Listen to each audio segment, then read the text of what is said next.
Okay, we're good.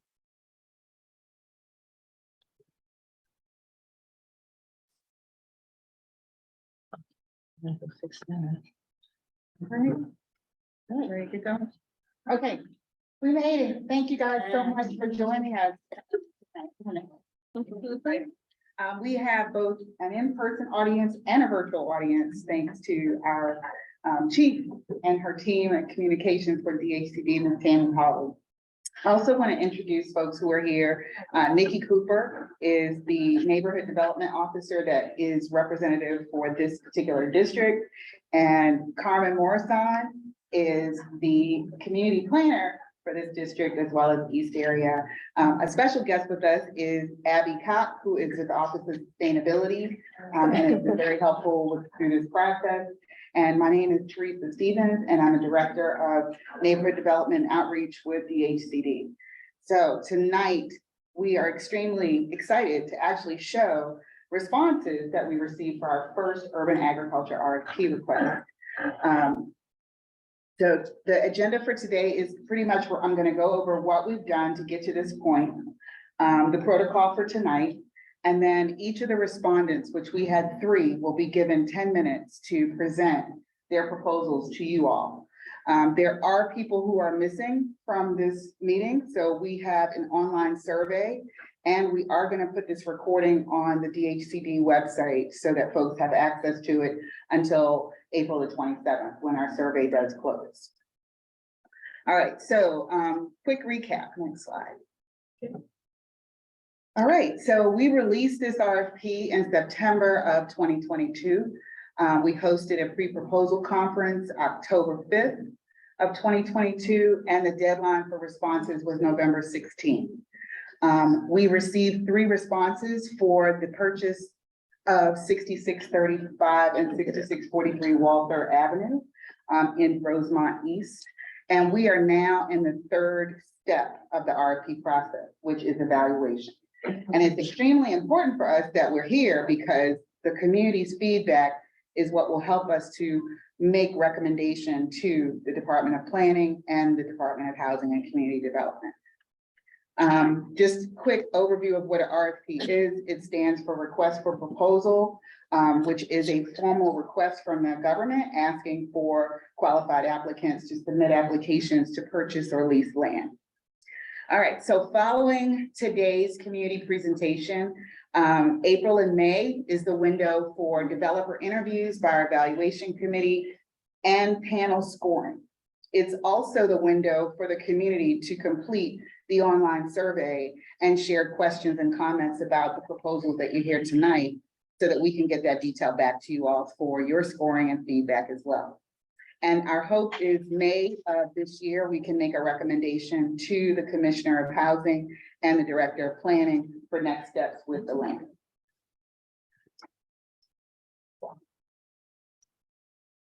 All right, so I'm glad that Abby is here because I was very nervous about this slide. So if you have questions about what falls under urban agriculture uses, this is pretty much included on our website, but it also highlights that it's not what most may think. So it's not just community gardens, it does include animal husbandry, horticulture, all types of different uses.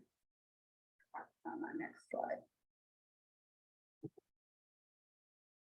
So the RFP asked the respondents to submit a letter of interest, a formal project description, budget and financing, their farmer capacity, and then the last 3 really build upon the relationship with the community as well, which is community and economic inclusion, minority and business enterprise participation, and community participation. And all of these are actually weighted in the evaluation process.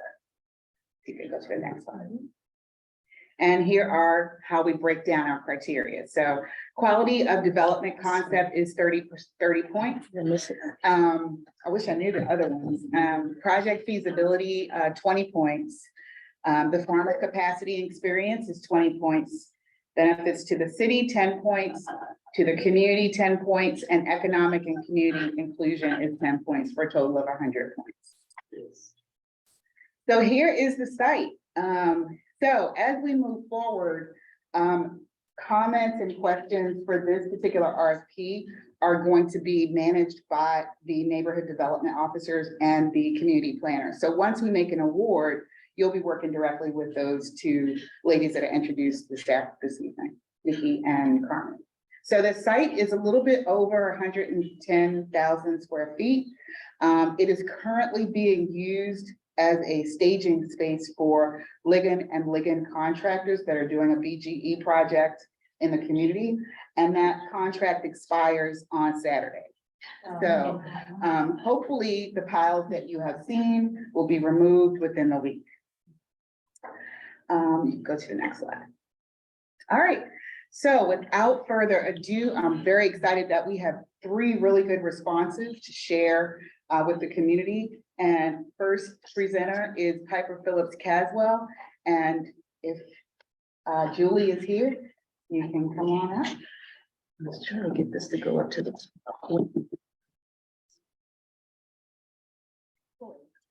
Let me find. Give us Yes. Well. Everyone, thanks for having Hold on, let me find. Yes, no problem, of course. Yeah, let me pull up your presentation. Which It's one? that, first one, right up here. Yeah. Okay. got it. Now, hang on, share the screen. Yeah. Right. Yeah. Okay. I can't, I was trying to get this, Trying to get this speaker, right? yeah, with just, to I get, think there should be a without- way, like, without it in one blocking. person as the, well, I need the whole thing to move, so. what about those 3 dots in the upper right corner? Is there a way to pin that? Yeah. Yeah. So now if you. If I go to take the it one you down, think. The one between those 2. There we Yeah. go. Okay. Thank you. All right. Yay, Julie. okay, awesome, thank you. So hi, everyone, my name is Julie Buisson, and I am presenting for Spring Forward today. And we are really excited to have this opportunity to be here and talk about our project, so thanks for having me. And my business partner, Troy, my colleague, really, and she is, just has been added to Spring Forward Farms and is now our new Director of Social Enterprise and Business Innovation. Social enterprise and business development. Hi, everyone. My name is Troy Barnett Carrington.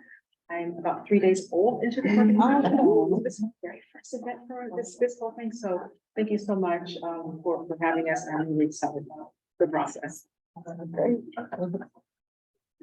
Okay, bye. Research. Move it down. Yeah. Thank you. Got it. So its very most basic form, Spring Forward Farms is a 4-bay hydroponic greenhouse. And for hydroponic means that all of the plants are grown in water and not in soil. And greenhouse just means that it's covered so that we can have year-round production. Depending on the availability of the site, once we do kind of a environmental survey and see how much of usable space there is, we could also possibly attach an 8,000 square foot aquaculture farm where we would be able to grow fish. Once the land survey is completed and the environmental assessment is done, we believe we'll have this building constructed within 1 year. These are, greenhouses that come in a kit and they're pretty quick to assemble once they have arrived.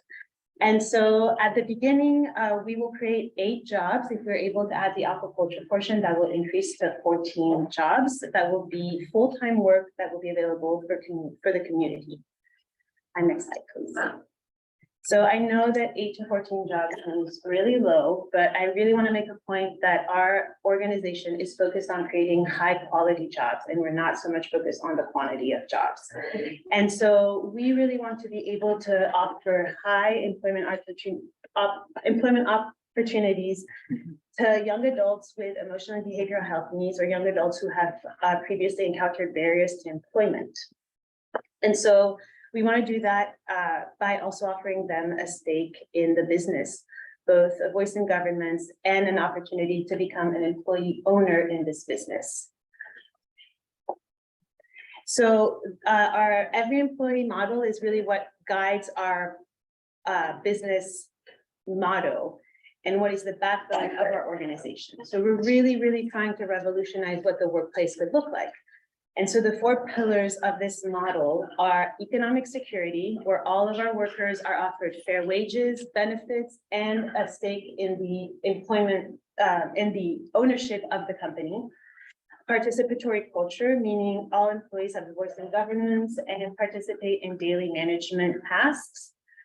Employee well-being, we will offer on-site mental health support.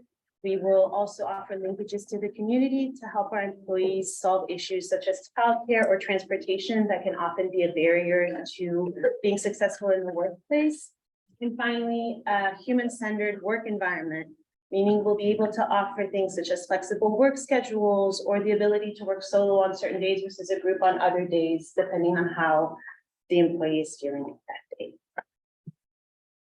And so here's a little bit more visuals. These are the company that we're looking for to build the greenhouse. These are some of the greenhouses that they've previously built, and this is what an aquaculture farm looks like. So as you can see, it's rows of beds. What we'll be growing in here are mostly leafy greens and herbs, and the aquaculture will be the production of fish. Next slide, please. So some of the rainbow trout is going to be produced in the aquaculture section.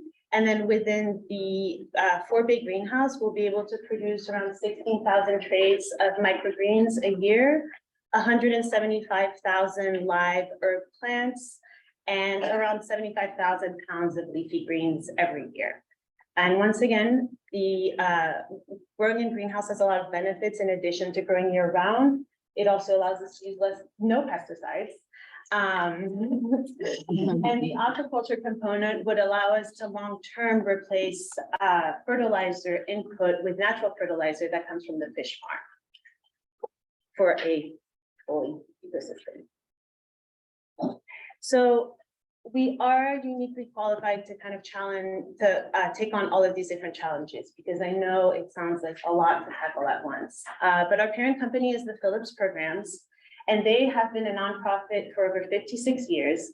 And they were created to help young adults who struggled and were unsuccessful in public schools, young students who are unsuccessful in public schools, to provide them with catered educational opportunities so that they could be successful as students. And we did that by involving also the families and the community and providing really like a holistic approach to the education setting in order for these students to be successful. And so we have wanted to now take this kind of the same approach and apply it in the workplace for our workers. And so also Phillips started 56 years ago with only a handful of students, less than 10 in a church. And now it's grown to over 600 families. So there is, a previous model like this. And we also have career tech and education programs within our education setting. So we have experience in indoor farming and growing. We also have a small pop-up farm right now in South Baltimore that's housed at City of Refuge. And we work there in partnership with Grow Home. And I brought a little bit of the kale and collards that I picked this morning. And so feel free to grab some on your way out. And that is all. I'm happy to answer any questions you might have. Thank you so much for your time. Thank you.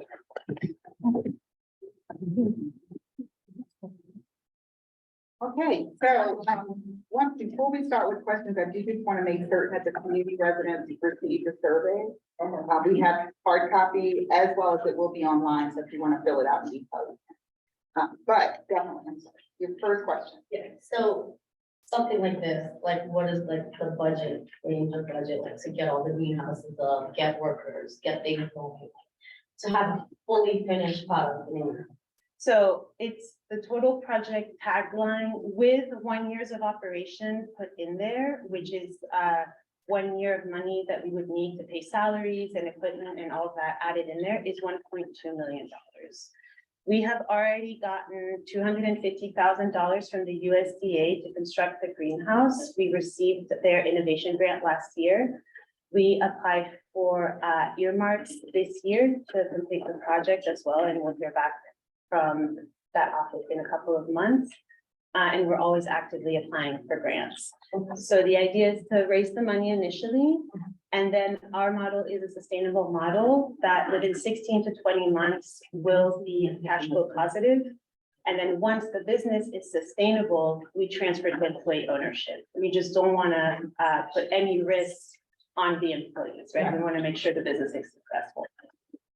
I just wanted to know like something to that capacity, you know, like, what am I looking at? Because I'm Yeah. not that big. Yeah. So, it's just something I'm thinking about, maybe future, you know. And it is really expensive for a farm, right? Like that's a really high price. Yes. But as you saw in the pictures, these are not temporary structures. These are not hoop houses. These are permanent structures. These Right. greenhouses will be there for 20+ years.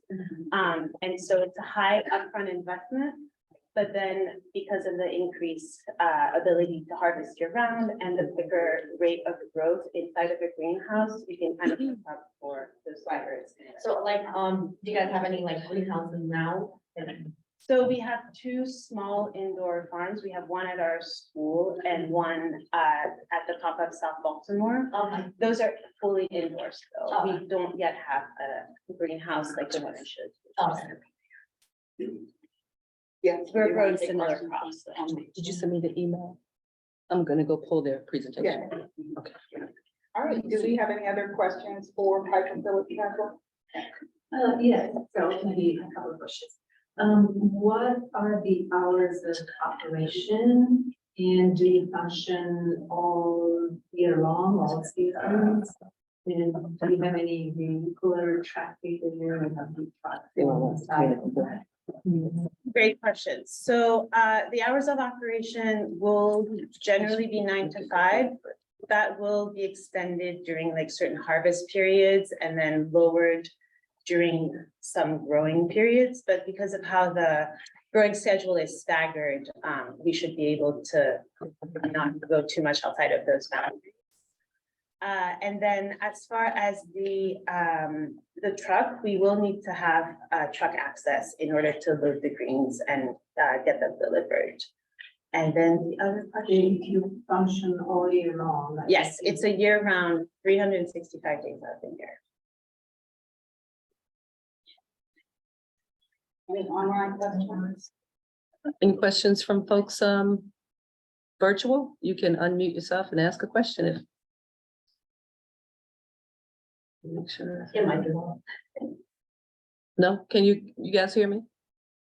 Yeah, they hear me. No questions. No questions? I don't think so much. Thank you for anything. No, not at this moment, but unless anyone has any questions about. This is often through the, Walthers City Health and Urban Development. So does the city, help fund this program as well? Or we help? Not currently, no. You know, you can visit the city performance to help bring this project into. We would love to talk to the city about being able to provide some of our products to corner stores so that it's available for purchase to community members who don't have necessarily access to fresh food in their immediate environment. We've done a small pilot of that, and it was really successful. But yeah, we're eager to talk to the city, especially once we have land to block down. But thank you.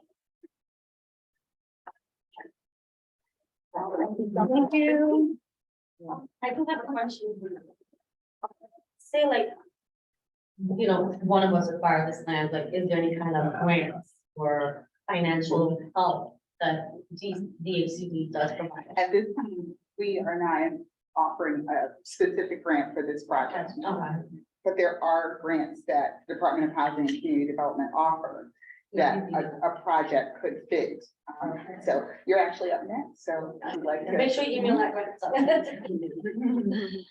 Did you get my presentation? If you can give me a few minutes, I can try again. I wasn't able to pull up the email. It wasn't showing my emails from since 5 o'clock. So, Try closing it out. yeah, I think it's trying to, I think I gotta log in again to get emails since 5 o'clock. Oh, is it possible you can just connect your? Yeah, I'm just gonna do that. Probably that'll be faster. One of my little helper. Come on. So you guys started with a Big bang. But we are excited. Our second presenter is Homadi Bersani. And I'm Michelle. Ashella will introduce herself, but definitely we want feedback from the community. And as you go through this, please think of things like, how does this impact your community? What are the pros and what are the cons? If you have concerns, if you have questions, now is a really good time to ask. We can still get responses from the applicants. However, please use this opportunity to get some detail from our applicants. I don't know how it's supposed to like pull it up once this is plugged in. Can you see if you just access your email, that would like, Yeah, let me try again. Yeah, with the smart board, we probably have to change the. yeah, that's what I was saying, you probably have to get the, what do you call it? The remote to like switch it. The remote's there and take it. Hold a second, let me, hang on one second. Well, this won't affect what you're doing. Well, I was gonna say, if you could just hang on a second, I was gonna Oh, try to okay. log in and get my email. You got a T on the end of your email address. Well, because just go ahead, do it your way. So you'd have to go to connections. Yes, I've got source open here. I'm trying to. I think it would be I'm these, gonna put my passcode in. because these look like the USB. You can Yeah. touch it. Is that what you do? And I was trying No. to change it with the. Okay.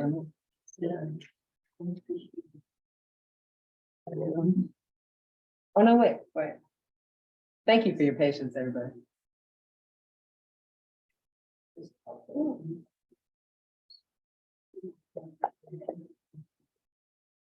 Hmm. Oh, no.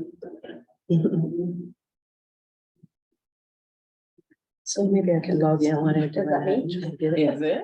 I don't even know. Yeah, Yeah, yeah. Samsung Android internal Okay. storage sounds like a phone. yeah. So I think we could click, right? No, but it's not letting me do it here. That's why I'm like logged. Where in your phone is it? Would it be?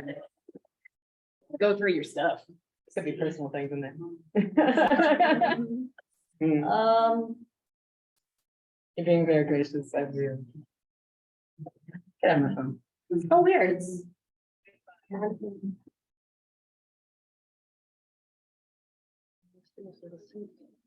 Okay, my inbox is updating, so I should have it in a minute. Okay, I'm hoping. Okay, let me try and switch back. I've got it. Okay, cool. Oh, great. So that'll be way better. Okay, Switch it back. sit down here, Bubba. We were trying to create a problem. Awesome. Yay. Okay, so like I said, what was the name of your company again? I was. Phillips Programs. Hi, Bertha. Okay, so you have your time starts now. Okay, awesome. So like I was saying, you guys started with a big bang. Like a project that big, it's like, you know, like the finances, I'm not there yet, but I'm hoping to be one day. So, just a little bit about us. We are totally excited about this RFP. My mother is actually the one who, is the one who brought it to my attention. She's the one that did the first meeting. She did everything up till now. She decides to include me in it. So she's like, hey, we got these 2 lands, come check it out. You know, they want to do some kind of gardening. Mind you, our family is really big with gardening since back home, since from our country. We're from the Caribbean. I'm not sure how many of you know about Guyana. It's in South America. It is the only English-speaking country in South America. So I am American, but South American. This is my daughter, Kayla. It's my mom. We are family-owned, funded, and operated. The name of our company is NV Organics. It's the shell of our Asami, but you know, NV sounds like NV. Unless you see it there. So we're basically into organic farming. We don't use pesticides, we just use organic stuff to run our gardens. So next slide, I'll show you a little bit about us. My family and I, we have about 40 years of farming and maintaining, budgeting, and distributing of farm goods and products. Where'd my phone go? Did I give you my phone? No, only because it's hard to read it on there.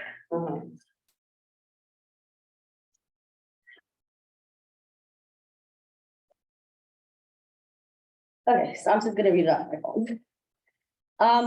Back in our country, Guyana, South America, most of our young teenage and adulthood years have been spent on farmlands. Growing up in South America, we planted, harvested, and distributed produce, flowers to local people in our community, as well as small business and restaurants.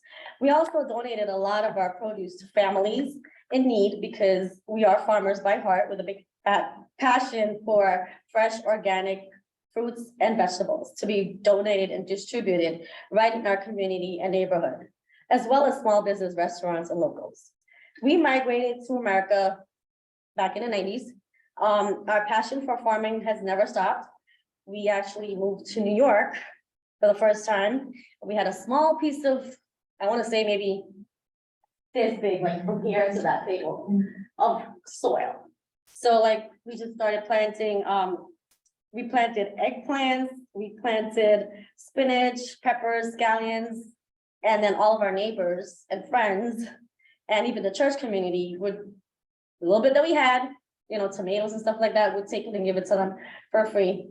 Our family moved to Baltimore in 2005. We have about a 1/4 acre of land that we harvest every year since 2005. We're still doing it this year. We're actually getting the land ready. We planted many organic vegetables, like I said, such as eggplants, okra, long beans, string beans, squash, pumpkins, tomatoes, peppers, scallions, cucumbers, basil, spinach, thyme, oregano, rosemary, aloe vera, and so much more. A lot of flowers, different variety of flowers. My mom is in love with flowers. I swear to God, every year the whole neighborhood comes and take pictures in front of our house. Like I should charge for every picture. I'm thinking, you know. They think it's like a flower garden. All of our harvest up to this point has been free. So we don't charge, period. Like I had this woman, she's from my country, and our post office is right across the street from our house. So she came from the post office and she comes, she's like, "Hey, sweetie." I'm like, "Yeah." She's like, "Can I have this? I'm from," you know, she tells me where she's from. I'm like, "I'm from there too." She's like, "I know what this is. Can I have some?" Mind you, some of these plants it's called string beans, so it's coming out of the fence. She's like, "Can you just have a bag so I could pick some?" I gave her a bag. I'm like, "Pick as much as you want," you know, so we have developed that kind of relationship. It's actually a very strong relationship we created with the people in our neighborhood. So at this point, all of our harvest has been donated to friends, family, churches, even the locals around our neighborhood. Our family has a very strong background in planting, maintaining, farming, budgeting, managing, distributing, and harvesting fresh organic fruits and vegetables. Okay, next slide. So the benefits of urban gardening: provides a local source of food, like I said, or, you know, I have a church and a post office literally right next to my house, one across, one right next to. It brings communities and families together. Part of what I'm trying to do also is to educate my little ones. Kayla's in kindergarten, so I'm trying to like get like the little ones to come in and do like even a field trip, you know, like how we plant things and how we harvest them, and, you know, just teach the little ones, because I don't think a lot of them know how to do this. I'm old school, they're new school. This is what they do. This is how they plant stuff. So I'm trying to get the little ones into actual farming and gardening, because if we don't have them doing it, I don't know how the rest of the world is going to eat afterward. So I'm trying to do that as well. It also adds green spaces to the city area, you know, because we're not house. We have a green area with flowers and make it look pretty. Also, having this kind of gardening helps to prevent soil erosion. It helps storm water runoff. It helps filter the air, as well as rainwater. And we don't have the heat island effect, but it creates leisure and recreational spaces for people. You know, like you see somewhere where there's beautiful flowers, automatically you're attracted, you know. So next slide. Was there another one? Yeah, it's like 11 of them. Can you get it anymore? Let's see. Oh, there we go. Okay, so these are different types, or Wait a minute, am I on the right page? okay, we have to go back.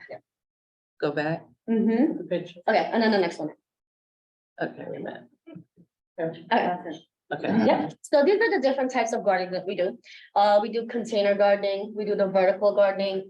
We're not doing indoor quite yet, but this is part of what we're trying to do as well. And we do the guerrilla, I mean, just land, get the land together.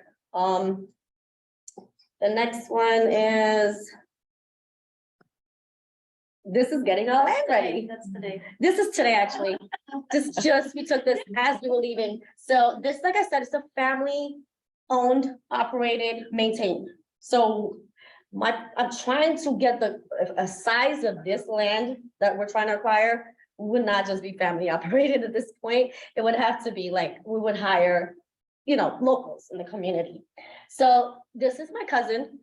He tilled, my father and him tilled, mind you, this land goes back way far. It's like a 1/4 acre of land. So he's getting the land ready. Next one. And here's the harvest from last year. It's not big, gracious, but we have a little bit of eggplant, a little bit of cucumber, scallion, string beans, peppers. Yep, next slide. We have pepper trees and eggplants. We have the black ones and the pink ones. All colors and variety. Next one. Here are the string beans. Here are the, how many people know who that is? What this is? Because this is Caribbean. It's called bitter lemon here, but we call it Carolina in the islands. Next one. Oh, just go back one more. So my father actually measured this. It's about what, 9 inches? Yeah. It's pretty big, right?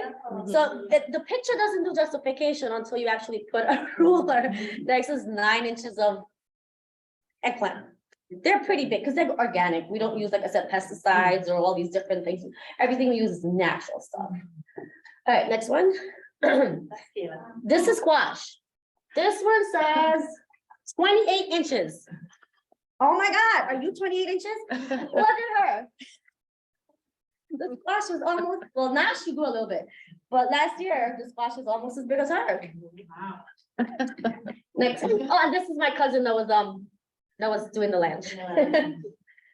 All right, next one. And here we have a whole bunch. We have spinach, different kinds of spinach, not just one. We have the white roots they call pak choy. Then they have this one, it's called poi. This is all from our country, by the way, but this kind of spinach anyway. Then we have tomatoes, peppers, the Karali. Next one. Oops, sorry. Now here's our flower garden. The little bit of land that we do have, of course, she plants her flowers right in the front, and then all of the other stuff in the back, because like some of the trees are really bushy, especially the long beans. So this is her flower garden. Like I said, everybody comes right by the fence and just sits there and take a picture. Next slide. These are some more. Next one. So this is what she picks. So I'm Hindu. We believe in Hinduism, where we take flowers and we offer it to our gods. So this was an auspicious time. I think it was Navratri at the end of last year. So this is when she picked all the different colors of what are these called again? Marigolds. I don't know how many are familiar with the marigolds, but these are different colors and variations of the marigold. Oh, and they smell so amazing. Amazing. Okay, 2 check. Okay, next one. 2 minutes, you said? These are peppers. These are very hot peppers, the Caribbean peppers. Next one. And this is the end. I just wanted to put some beautiful pictures for you guys to see. And once I said, so right now we have a crew of about 10 of us. And we're all the Verasamis, by the way. We're not, like I said, as big as you. You don't have a big overhead.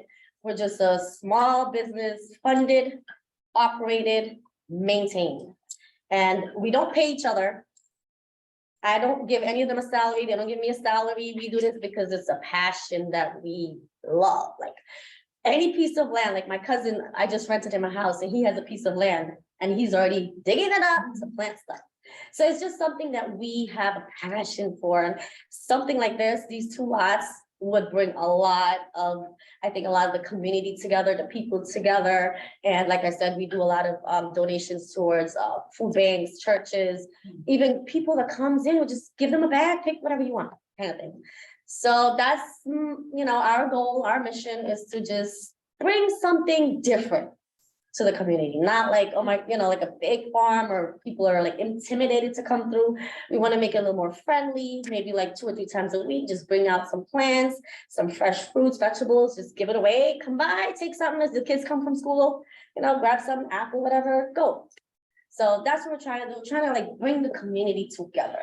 Cause I feel like, like even if you can have like a little bit of opening for the garden and just have everybody come through and, just do a nice presentation or something like that. But I do have a lot of plans for these 2 lots. I'm just hoping that you guys give us an opportunity to show you what we have in mind you. I am looking maybe to get funded, but at this point we can do it the way we've been doing it. So that would be great. Anybody have any questions, comments? All right, are there any questions? Thank you. Yeah. Where are you located? So we do have 2 spots, like I just told you, my cousin, he's on, what is, They're both on on Montpelier Street, Yeah. right, out on Waverly. Get to the back, go back. At Montpelier, yeah. The church, You're right down there. the church by Montpelier, Yeah, off from Montpelier. Right down the 911. right. So we have two spots. If you go to the church right there by the post office, Yeah. you'll see my house is right. There's the yellow 1401 Montpelier and then the other 1107 Montpelier. So we have 2 spots right now that and the neighbors are just like going crazy. They're like, can we have some eggplant? Can we have some, Not that side, by Giants, 33rd Street, Oh, no, okay. Waverly, other side of Homestead Post Office, is it? Yeah, okay. Homewood. Was that the only question you had? Yeah. We have a, You're growing it seasonal? So we kind of do it only because we don't have a greenhouse. Mhm. So once like it starts warming up in April, we'll start getting the land ready. And then by May, start setting the seeds and then like later May, depending on the weather, because sometimes in May it's still cold. So depending on it, we don't want to put the seeds out and then they die because of the frost. So like, it's kind of like a weather thing. So we do like from like, I want to say from May to October. But I'm hoping to have more funding to have greenhouses like you, do a year round, but that's long term. For now, it would just be those months that we've been doing. couple of questions in the chat. Ms. Evans, did you want us to read your questions or you want to unmute and talk to us? You can read them. That's why I put them there. Okay. If you want me to read them, I'll read them though, if that's what you want. Okay. All right, so I looked at the parcels and it looks like they're mostly concrete. Are you going to do something to build beds? Did I miss one of the? There was a slide with text that. Right, would have went right past. I totally passed that one. Actually, that would answer your question. Let me just get a chance to read it to you real quick. So I don't know why I missed this. It's okay though. It says here, the time frame for getting both of the lots ready would be about 12 to 24 months, which means cutting of the trees, the bushes, the shrubs, getting the sand and the soil ready, which means answering your question, getting the concrete up, excavating them out. Okay. Okay, because I don't know. I think other parcels, there might have been easier ones for you. Anyway, you show a very, very diversified farm enterprise. Would you be reducing? Yeah, but would you be reducing any of the produce that you offer as you upscale operations, sort of to concentrate maybe on the eggplant, maybe on the I don't know what else you showed, maybe to focus on the peppers. Sorry? But my mom does want to focus on the peppers, only because the peppers that we plant is from our country, from the Caribbean, and they're like the world's hottest pepper. And in my country, people just love hot pepper. Like we can't eat nothing without spicy. Right, I got it. So my mother just, for some weird reason, she just wants to do the pepper thing. And flowers, but to start off, we would just keep it as the variety that we have: eggplants, string beans, just, the way we've been doing it until we can figure out, do we really want to just do peppers? Right. Or, just right now, we just try to do the variety. No, you don't want to be, I know you don't want to be a monocrop, that's fine, but you showed a lot. And it just seemed that there was a lot. That's all I was just. Because that's what we do, we do a lot. I know. And a lot of farmers like to have something that they're sort of known for? And that was the only question. And Yeah, so when you upscale, you're gonna upscale your operations, you're gonna have more land than what you have now. And I thought that you would just, okay. Do you So use here's the any? thing, back in our country, like I said, we have 40 years of farming experience. We had like, this section would be like scallions, this section would be like eggplant, that section would be Cabbage. spinach. So like, we could focus on different things at one time. Okay. And the final Mhm. one was, did you use any small machines? I saw your, Yes, nephew we or your did. cousin We use chillers. we use doing all that chillers. hand? Okay, Let her finish the question. I'm sorry. I'm sorry. So I saw you using, you were doing it by hand. I saw that photo of the nephew or the cousin doing all that work by hand. So I was wondering if you were going to use any small machines, any tillers, etc. If you don't use them now, do you use them in the future? What hours would you use? What hours would you limit the use of the machines? Okay, so we do use tillers. That land was actually tilled before he was doing what he was doing. Okay. We do use a tiller every year to, dig up the ground and clean it out and, put fresh seeds down. And what was your next question? If you do use small machines, what hours would you limit the use of them? So how many hours do we run the tillers for? No, we use it during the day, Right, during the day, we don't use it at night. 9 to 5. Usually, we don't do it from 9 to 5. We do like a little bit of now and then a little bit tomorrow. So it's like maybe running it for like 3 hours or 4 hours at a time With the land that we have right now. with the little bit of land we have right now. Okay. Yeah. So, when I was farming last year, we started farm work at 6 o'clock in the morning. So certainly in the hot summer, maybe not in March, April, as the land's getting ready. Right. Would you be using them at 6 in the morning? So if we you were don't doing start a our clock at 6. Sorry? We don't start at 6. We usually start like around 8. Okay. Mhm. All right. So it'd be like So you have the noise ordinance. from 8 to like You can't 6. have a machine before a certain time in the Yeah. morning. Right, yeah, exactly. After it's- Right. So it would be like It's around 8. from 8 to 6. Yeah. Okay. All right. That's Thank you. it for the chat. Thank you. Thank you. It was answered, okay. Are there any other questions? Any other questions? Yeah. Would you be interested in selling at a farmer's market? Yeah, actually, that was the slide that we missed as well. Can I just read it real quick? It says here, proposed plan and use, for our family plans is to cultivate the land, plant organic fruit, vegetables, which where community residents, local restaurants, owners will benefit, as well as feeding the community with fresh organic foods. The flowers will make the community look even more beautiful. We are interested in donating our harvest to local churches, food banks, give back to the people in our community. And we have plans of opening a farmer's market, like we just spoke about 2-3 times a week to sell our fresh organic foods, vegetables, or even donate to people who can't afford. I helped to run a farmer's market and we're looking for a farmer that's coming. soon, Yeah. So. Awesome. There's your farmer right there. Yeah. Any other questions?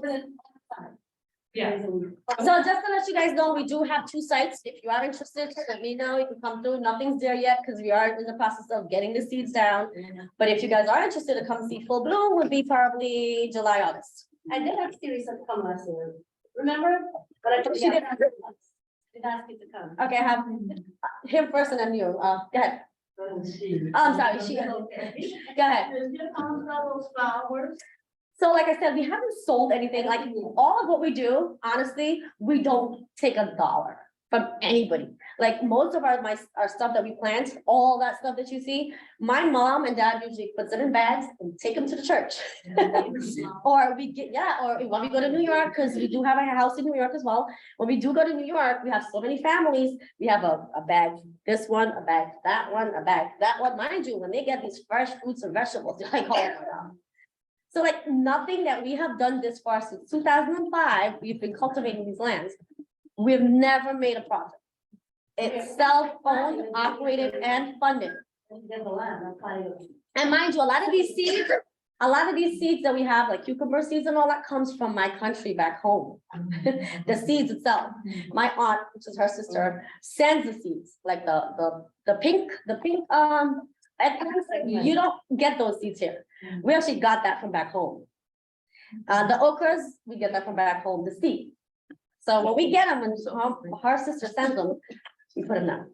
Well, I just want to thank you. I know there's one last Yes. question, but we are over time, so we'll let that long because we got started late, but I need it to be a brief. Yep, I'm So done. we can stay on track. Nope, we have Oh, one. one question. more, I'm sorry. Yes, Oh, I was wondering, during, if you were to acquire the land, and because now you're fully funded and family operated, Mhm. are you taking volunteers or apprentices? I would say apprentice, bro, because I'm familiar with quite a few people who are willing to get into that, and that would be. Oh, you're talking about their mentorship thing? Community together. like a mentorship thing, like if you have other people wanna come through and learn how to do this farming stuff, when our doors are more than open for it. You just gotta let me know ahead of time, like, hey, I'm bringing a few people through, what's a good date, time. We can, like, now would be seed setting, if you're interested in bringing some people out, and we can show how to set the seeds and stuff like that. That's the first step of farming. Wow. Well, I'll see that. Yeah, well, I'll give you my information. If any of you are interested to come through, like I said, our peak bloom for fruits and vegetables, and even flowers would be July to August. Sometimes even September, depending on the weather. It's more of a weather thing more than anything else, and we can't control that. So, but thank you guys so much. Thank you. Thank you. Thanks, my little helper.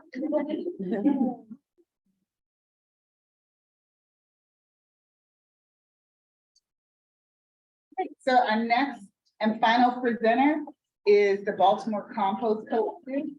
And we'll turn this over to Marvin Hayes.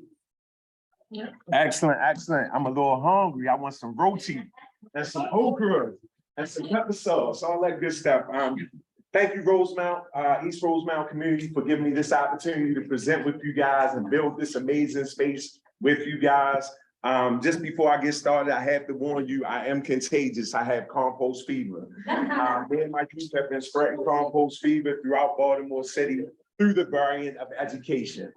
We are youth-led food scrap collection service. I'm here with my fiscal sponsor, Rich Tarif. This is Paul Stern, he's the director. We serve the amazing garden called Filbert Street Garden in Curtis Bay in South Baltimore, which if anybody follows me, I call it the Wakanda of South Baltimore. Reason why I named it the Wakanda of South Baltimore, because in the times of crisis, while the foolish build barriers, we build a bridge. We are the bridge for South Baltimore for that particular community. Can I take questions at the end? Yeah, okay.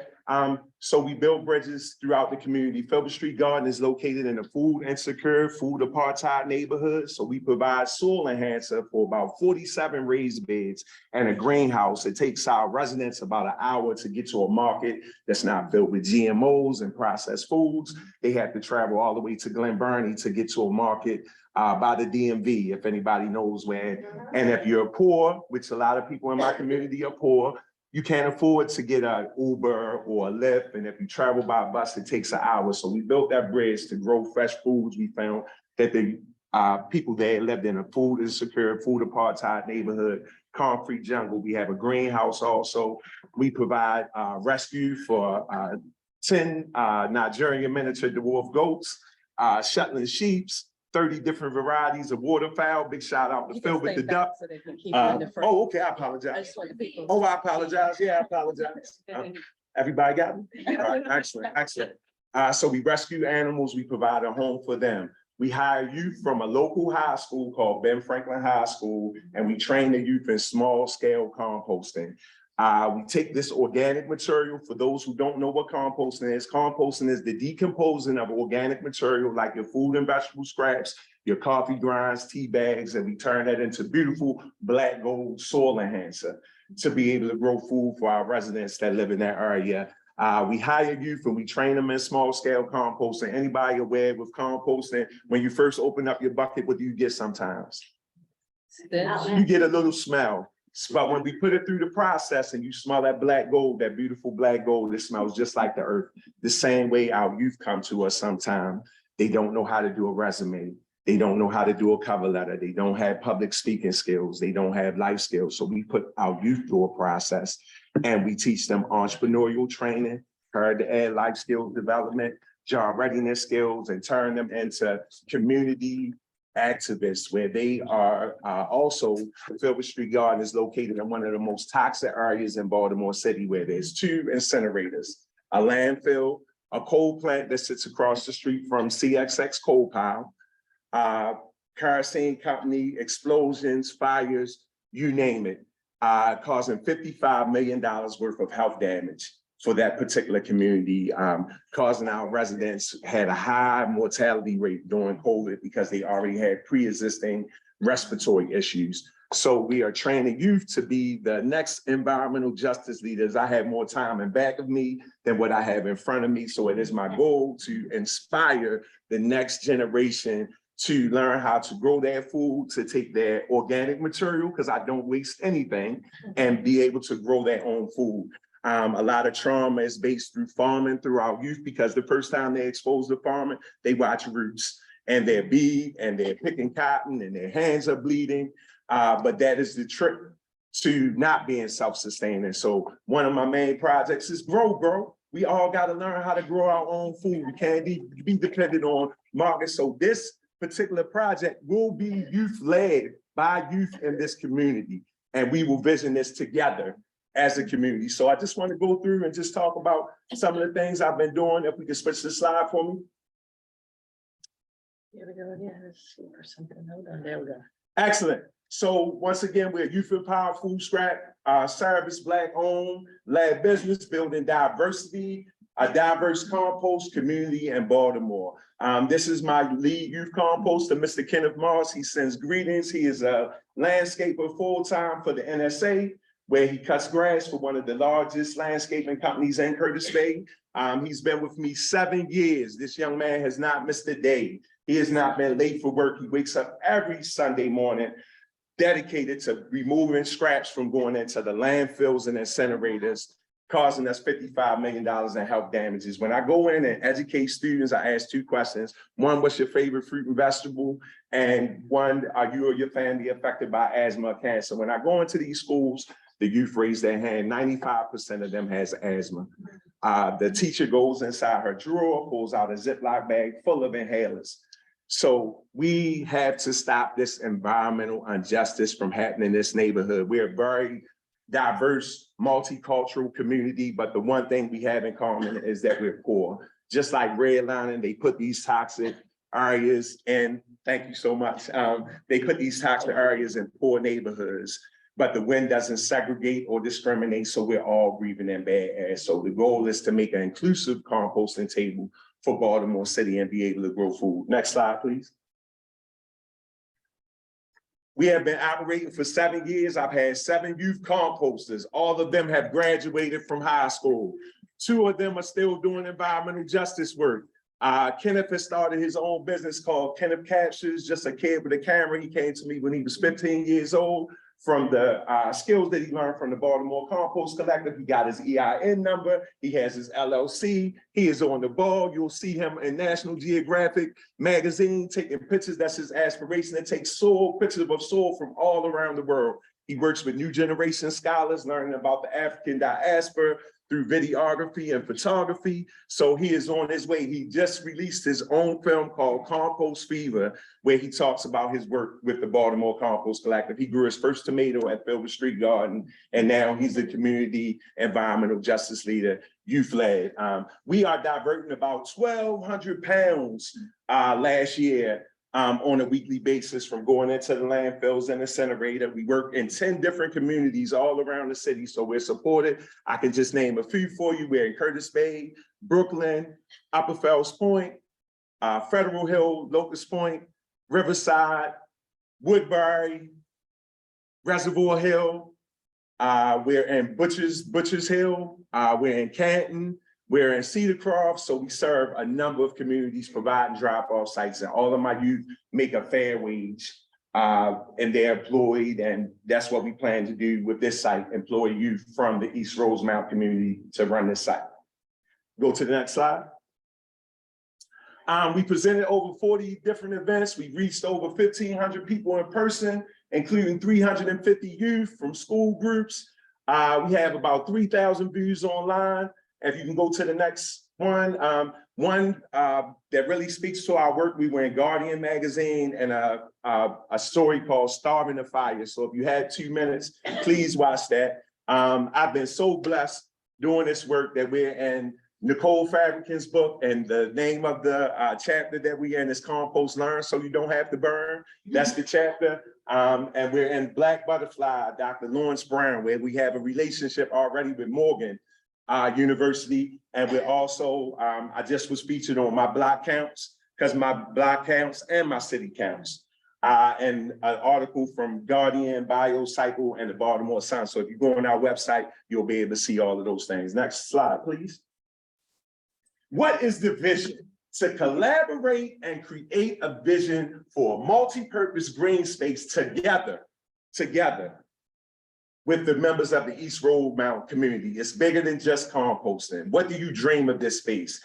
You are the #1 stakeholders, the residents. So I'm not going to do anything. I live in Sandtown, Winchester, where it was an opportunity zone where poverty pimps have come in and they want to be the stakeholders. I don't want to be that person. I want to come in and work with the community to get youth involved in farming, composting, doing some very technological things that I'm going to talk about in a little bit. If you could switch for me. Our goals, dream and envision as a community, work together to figure out what the community needs and wants, create a multi-purpose green space that benefits the East Rosemount community, not a large-scale composting facility. So I want to be clear with that we're not trying to do a large-scale compost facility. We are the only first in the nation, all electric fleet. So we will not be passing any emissions or fossil fuel when we're coming and going. My van, electric van, is right outside where we pick up in a sustainable way. We will sell products, so we will remain sustainable. We will not be dependent on funding. We will create our own funds by selling products and teaching youth about entrepreneurial, because when you're farming, there's cash crops where you can make money. And that's what we have to get our youth involved in, and to keep them involved. Next. Okay, thank you so much. So we have worked with a number of, along with the Office of Sustainability, Rockefeller Foundation, NRC, we work with the Plantation and Park Heights to build 3 bin systems there. We work with Hidden Harvest. Can you click for me? We also have done with Locust Park Community Garden. I worked with them to create that garden, giving them all the best practice. Filbert Street Garden is the model for composting for Baltimore City. Also a model for agriculture. We do beekeeping classes, animal husbandry.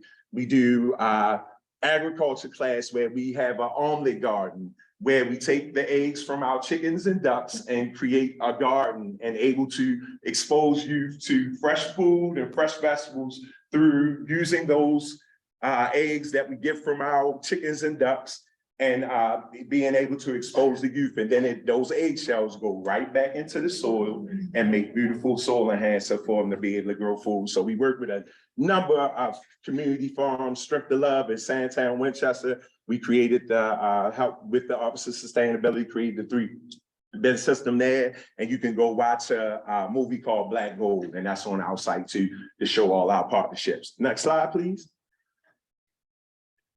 All right, so this is the space when we first started. This is Ramon and Emmanuel, my first youth composters. Both of them are employed. Ramon is a manager at a Subway in Fort Meade, and Emmanuel is running his family business, construction business. This is when we started. This is what the space looked like. We have raised over, I have about $100,000 of infrastructure there at the building that we've been able to create this composting space. You see my rescue cat, Pumpkin Spice, who holds it down, takes care of all the marsupials and all those things. So we've been blessed. We've been able to transform this location. When I came to Filbert Street Garden, the compost area had a bunch of gophers running in and out. The wood was coming off. It didn't have a secure system, because we know in Baltimore City, we have an urban rabbit problem. So we do enclosed composting, so we don't have an urban rabbit problem. Those who don't know what an urban rabbit or an urban chipmunk is a Baltimore City rat or a Baltimore City mouse or a field mouse. So we do composting the right way. That's why I'm a model. People come to learn how to compost the right way, and you guys can come see it because we stay ready. You can go to 1317 Filbert Street and come see the work that we're doing already. So you know, I'm not telling you something that I've been doing and working hard for 7 years to create this space. Next slide. All right, possible use and ideas. It could be a community garden, green space. We're gonna have composting there. Gathering, learning space, beekeeping, chickens, animal husbandry, vertical growing because we have concrete on that space so we can grow vertically there. We're gonna do bed houses, mushroom cultivation inside of containers, microgreens, aquaponics, solar panels, and more. So, but this vision has to come with the community. I want to do what you guys want to do. I don't want to tell you what my plans are. I want to support you the same way we've been able to support the residents of Curtis Bay. So I want to continue that model. Next one. Compost myths and facts. Myth, Baltimore Compost Collective is building a large-scale compost facility. Facts, Baltimore Compost Collective is building a green space in conjunction with the East Rosemount community. Compost draws rats, a myth. A myth. If you do compost the right way and you have an in-vessel composting system, you don't have any issues with rats or rodents. Please come to 13 Filbert Street, go to the back of the garden on Elm Tree, and you can see that we don't have any problems with odors because I'm right in the residential. I'm surrounded by 50 houses who never made a complaint to the city about an odor or a rat problem there at Filbert Street Garden. Next, please. Depending upon the state of the property that's left by the city, we were just told that it's a staging. So we have a current budget allowance of $10,000 to $20,000, and Paul will be able to speak more about our financial situation. If anybody has questions, it'll increase depending on the funding. But the first thing we would come in and try to get water, electricity, solar panels, fencing, and just make sure the concrete area, and we can do growing without having actual dirt, because I will bring compost and we'll make compost there. So next. So I have a video for Kenny, if you could plug it in. My name is Kenneth Moss. I work for the Baltimore Compost Collective. The Baltimore Compost Collective is a youth-led food scrap collection service that serves customers that live in Federal Hill, Riverside, Locust Point, Cedar Croft, Mount Washington, Brooklyn, and Curtis Bay, where we bring food scraps to a local community garden and compost and turn to black gold soil enhancer for residents that don't have access to green space. Filbert Street Garden is special to me because it's been around in my life for about 10 plus years. I grew my first tomato here when I was 6 years old, and it's been in my life ever since then. I became interested. Okay, so that's just bringing Kenny there to you virtually to show you the impact that that young man has made. He started out as a Be More Beautiful block captain, where they go around and clean up the streets of Curtis Bay and the alleyways, and their instructor thought it was important for them to learn about composting because it is something that affects the Curtis Bay community. Within 2 hours of Kenny doing his volunteer day, I had his resume and his cover letter, and he has not left my side. I don't know how many, he'll be 20 next year. I don't know how many adults show up for work on time. Sunday mornings, a teenager, 6:30 in the morning, they go pick up 1,200 pounds. We don't have a glamorous job, but we do make beautiful. It's just, the smell is just when you first come in. Once you add a carbon filter, which are your wood chips and your leaves, you have no more smell. I've been able to spread compost fever to Baltimore and beyond. I work with Detroit, who shut down one of the largest incinerators in the country, and they didn't have a community composting infrastructure. So I'm working with Detroit to help them make a community composting infrastructure. I spoke at South by Southwest. I'll be speaking at the Food Waste Conference in St. Louis with REFAD, the REFAD conference. So I am looking forward to building this inclusive green space with the residents of East Rosemount community. So thank you so much, and hopefully we can create a Wakanda in East Rosemount. Thank you so much. Great. Any questions? I'm always interested in budgeting, because I think that's like the most important thing. If you don't have the budget, the financials, can't go nowhere. So something like this, to get it up and running to what you want it to be. Yeah, so I think right now we've been able to raise over $200,000, for the program overall. And then with the composting, that's done, the curbside composting, picking up buckets we also had revenue of over $100,000 a year. Plus we're able to get, I would say, $150,000 to $200,000 grants per year.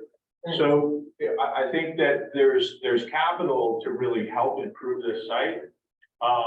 We haven't necessarily dedicated that capital yet because, the project hasn't happened, but we know that we would be spending, probably at least, $10,000 to $30,000 a year. But when we try to do things, we try to do things over time and, not just, sometimes take out a loan. So like you're gonna buy a new truck, you take out a loan, you pay $1,000 a month rather than paying $50,000 for a new van. So I think that that's, kind of part of the way that we would improve the site over time. But we do have a lot of capital in hand currently to improve the site, but we would want to, you don't want to burn your capital. You want to continue to raise funds and continue to progress forward. The other one to that, the other thing, I just, okay, so is there a specific proposed plan or is it? No, we're gonna create the plan with the community. I'm not coming into East Rosemount telling people what I want to do. I want to work on this together. Filbert Street Garden is a community-owned and operated space, so that's what I plan to do.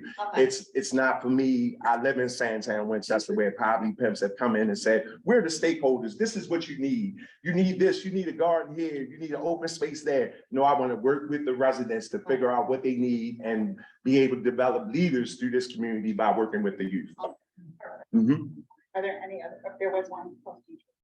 Yeah, I was wondering, are you gonna start with the compost and then add the farming and the mushroom, or once again, just meet with the community? We're gonna meet with the community and figure out what they want, but composting will be a piece because I'm a master composter and we don't have to buy soil enhancer. We're gonna be able to make that with the scraps that we collect from the community and divert that from going into the landfills and incinerate and create that sustainable circle. Yeah. Yes. Oh, great. What infrastructure will you be adding to this location for compost creation? Just working in, we have an opportunity to do an in-vessel compost system by Green Mountain Tech. So we're working with them. That's an in-vessel system where it's no exposed and we have already 6-bin systems. So we already have, we do bean composting, which we deal with all the manure. That's when you stack lasagna method, where you have leaves and wood chips, the manure from all our livestock at the garden, you stack that becomes high in fungi. We also do bokashi. Bokashi is the fermentation of composting. So we'll have that there as well, where we work with local brewery, take their spent grains, turn it in, and with bokashi, you can do meat, oil, and dairy, things you can't do in your traditional composting. And once again, we're gonna feed the soil that feeds you. So it all works together. A question about vermin mitigation, I think maybe. So I am the master in composting. We don't have any type of vermin. I don't consider having those problems because I'm going to do composting the right way. And I'm even going to teach. I run a home composting workshop on April the 20th with the Growth Center, DPW, where I show people, I give them the toolbox for their composting, the best practices to put tools in their toolbox. So please come visit 1317 Filbert Street, and you can come see that I don't have a vermin problem to worry about mitigation. I teach people the appropriate way so they don't have to deal with vermin. Ms. Adams, please. Hi, hi, Marvin. We met. I'm sorry I was unable to join you last night. So I put some of those questions in there at the beginning, and as you went along, you answered some of them. And I know that you know about vermin mitigation. I just wanted you to say it, and you hadn't gotten there yet. Yes, ma'am. Are you going to be selling? I get it now that you're not just looking for a site to do composting. Are you going to, with this large piece, would you be selling finished compost to any of the other farms of Baltimore, or are you just going to continue your relationship with Filbert and, Strength of Love or whatever? No, ma'am, we will be using that compost that we make on that facility at that site and giving it to other community gardens that may need compost soil enhancer for their farm, and educating them, not fishing for them and making compost for them, but going around training them with youth to learn how to make the compost and do it the correct way. Okay. Yes, ma'am. I know you're a fabulous composter, but I was, you know, so. Yes, ma'am. No, excellent, excellent, excellent. We are all transparent. So thank you for your questions, and definitely I encourage everybody to please come visit the Filbert Street Garden to see what we're doing now. And I have several partners that have expertise and resources. We are truly a collective. I do not do this by myself. I have some amazing partners who help me with all of these issues to create this amazing space. But once again, I want to do it with the residents of the community, not tell them what I want to do in that space. Yes, sir. So, are you needing resident? Yes, we are 2 blocks down from the, well, it's a hill. Yeah. So we're 2 blocks up from the recreation center. If you turn up that street and go up Filbert Street, Right. and once you get to that stop sign, you'll see the Wakanda of South Baltimore. You'll see the goats. You'll see the goats. You'll see the food pantry. We have internet set up for the community because we're also in the internet insecure neighborhood. So we have Filbert.net. Infrastructure, internet is just like electricity. So we have a place where children can come do their homework in this beautiful oasis. I'm from Pendle, Sandtown, and it is therapy for me for the trauma that I go through living in my neighborhood when I'm greeted by 30 ducks and chickens just so happy to see me in the morning. And it's a place where I can breathe and I feel sick. Well, not breathe in the literally sense, but, you know, working on making it a fresher place for those residents to be able to have access to clean air. I grew up in Hong Kong. Excellent, excellent, right down the street from me. Yeah, so, what's your website? BaltimoreCompostCollective.org. If you go to the QR code, because we try to be zero waste, so I don't have cards, you can click on the QR code and go directly to our site. And anybody who would like to get a tour, just reach out to me. I'll show up and show you what we're doing now. And if you call Kenny right now, he's gonna say, what's our saying? Well, we have 2. 1, compost learn so you don't have to burn, starve the incinerator, feed the soil, feed the community, but also we stay ready so we don't have to get ready. So you can make sure that that site is going to be maintained the proper way, because we want to, I feel like it's a big responsibility to operate these sites the correct way so that the next generation that wants to come through. And I also work with the South Baltimore Land Trust. So I would love to make this space into a green space or a land trust, so it'll always be a green space for the community. So Yes. how do I get a tour with you? You just send me an email, and you can come get it. I'll take you for a tour. Just bring some roti. Okay, excellent, excellent, excellent, excellent. My good friend from South Baltimore Land Trust, Miss Melanie Thomas, she's from Guyana. Yeah. So I've had the food. What's the new name? Yes, yes, I love it. I love it. Tamarind and pepper sauce. Bring it on. Yes. Oh, okay, okay. So thank you so much. I'm looking forward to working together with you, East Rosemount community, to create this vision. So thank you so much. Everyone have a good night. Bye.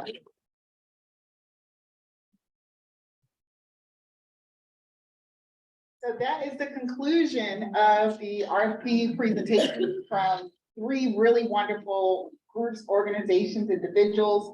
I'm really excited to see this type of interest in urban agriculture in Rosemont. So appreciative of the community being here. As I indicated earlier, your online surveys will be open until April 27th, which is 2 weeks from today.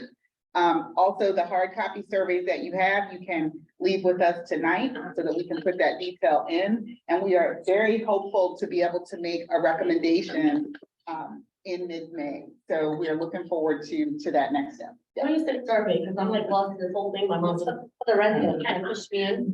So this community space actually services multiple communities. So while it sits in Rosemont East overly, and I can get Nikki or Carmen to help me, there are other communities that touch and feed that space. So we wanted this community survey to be open for feedback from the stakeholders that live here, churches, et cetera, that attend, worship, play in the neighborhoods that surround the site. So it will be available for that. And So we are they will, gonna see the, what we did tonight? Absolutely. Okay. So the video from tonight will be uploaded to Department of Housing's YouTube page. And that link will go to email addresses that we have for community. If there are questions that come in online in tonight's handouts, we will be forwarding those questions to the applicant so that they can respond. And that information, along with the data from the survey, will be used in the evaluation process. So, That was my question. Yeah. Like, you have to get 100 points, of course, but if you said. it's out of 100. Great, So well, when are we gonna know who gets? I'm just so- putting it out there. 'Cause No, you're so that's a good back. question. So mid-May is when we will hopefully have closed the process. The next step is the evaluation panel is going to interview the applicants one-on-one Okay. and ask specific questions that that team of experts has about using the space. Okay. Once that detail is complete, that information will be synthesized into a report that goes to the Commissioner of Housing and the Director of Planning with next steps. Nice. All right, so it was really great having you all here, especially on such a beautiful day. Yeah. But I'm really glad that you all joined us, and I really look forward to keeping you all in the loop. Again, point of contact for this community is Nikki Cooper and Carmen Morrison. So, moving forward, you will hear from us collectively and or Nikki or Carmen about the meeting. All right, thank you all so much. Good night. And Tommy, and what's her name again? Thank you, all of you. Oh, good night, you. Yeah. If you have completed your survey, if you could give me the survey for just the residents. Can I do it online? Yes, you can.